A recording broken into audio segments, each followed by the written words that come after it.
So, magandang araw sa inyong lahat. Timbag na aldaw kadagiti ani ni Lucano.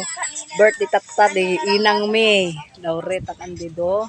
70 years old. Salamat Lord dahil inabot pa ni Mother ang ganitong edad. Sana umaba pa siya ng hanggang 100 years para naman kasama namin siya lagi. Ganun ka. Ito mga guys.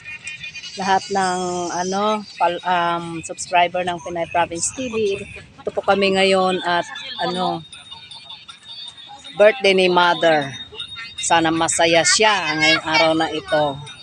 Happy birthday Mother. Salita ka din na. More birthdays to come. Sana happy ka lang. O, kami ngayon, marami kami magkakasama dito. Ang mukha ko hindi ko na makita guys kasi ito dito ako ngayon sa mga kasama namin mga bata, ito mga apo niya, mga kapitbahay, yan lahat po kami.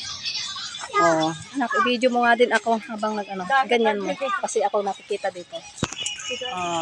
Hello, ayan si Mother. Welcome to Pinay Province TV. Ngayon lang ako makapag-vlog na naman guys kasi nga busy rin ang tao sa araw-araw na buhay. Pero ngayong birthday ni Mother ay talagang sama-sama kami dito para naman maging happy din siya. Okay, thank you. Ayan, ito guys. Guys, okay, yan po muna. Sana marami kayong mag-subscribe sa Pinay Province TV. Thank you so much and God bless to all of us.